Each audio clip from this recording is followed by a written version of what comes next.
If angels were to govern men, neither external nor internal controls on government would be necessary.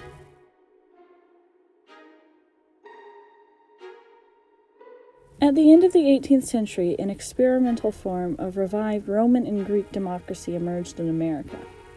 Now, every form of government run by humans has its flaws, for the simple reason that it is run by humans. Philosophers like Socrates believed democracy in itself was a paradox, and almost inevitably it would destroy itself. For example, if the people don't want a democracy, is it undemocratic to destroy the democracy because that is what the democracy decided, or preserve democracy for the sake of democracy? In the end, the only way to secure democracy is to make sure the people still want a democracy, and unfortunately, less and less people do. About 75% of people born in the 1930s believed democracy was essential, but only about 25% of people born in the 80s believed democracy was essential. And suddenly, the signs that our democracy is crumbling are all around us. It is far deadlier to slowly kill a democracy by creeping into the systems and subtly corrupting it than to throw a coup. One is obvious enough to attempt to stop, but the other might not even be noticed until it is too late. So what went wrong in American democracy? Some, like Pete Buttigieg, are blaming the checks on our government, that there is something wrong with the Supreme Court or the Senate or the Electoral College. It is worth considering that our democratic institutions could be more democratic and less partisan, but ultimately no law exists to truly stop a group of powerful people from changing the system to achieve what they want. Some people point to immigration as the cause. There has never been a truly diverse, truly democratic country in the world, and Trump rose to power by blaming immigrants for stealing jobs. This may be closer to the truth, but is tinged with tribalistic hatred and misguided by simplicity. We are inevitably, invariably, irretrievably becoming more diverse societies. There is no going back, whether one likes it or not, whether one embraces it or not, that's a reality. And in response to that, we're seeing a pushback in every country in the West from those who claim that national unity has to be based on race, ethnicity, or language, on stuff that we're born in.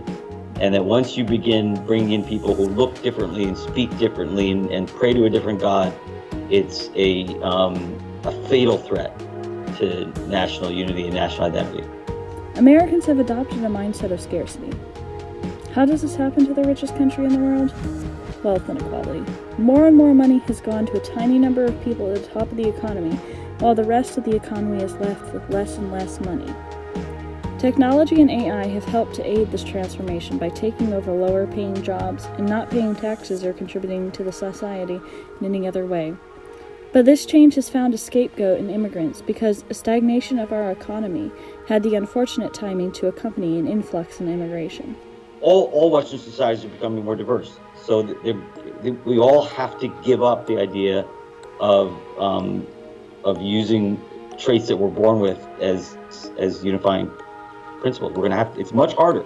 It's much messier. It's much more difficult to unite a society around something not tangible but abstract. This same thing happened to a lesser extent in the Gilded Age. High wealth inequality, high rates of immigration, high rates of technological change.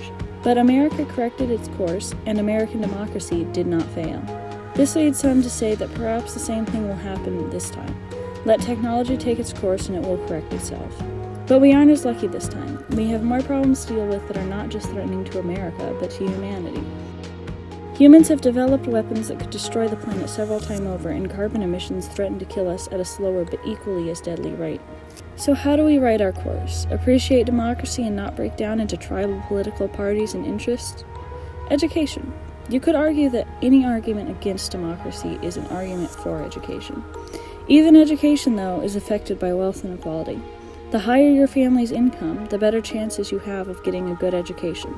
Local taxes from richer neighborhoods go towards funding better schools, trapping people in the class they were born a part of, and preventing upwards mobility.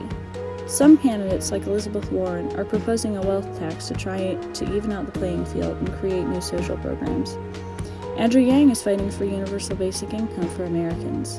But whatever the solution, we have to figure it out together. The biggest problems facing Americans today, like climate change and preserving our democracy, can't be fought the way our country is now. We need an educated public and an equal public. A public and a people that control their government instead of being controlled by it. What we need in 2020 is a reminder of who our country belongs to, not just legally, but socially and economically. America belongs to a free and equal people.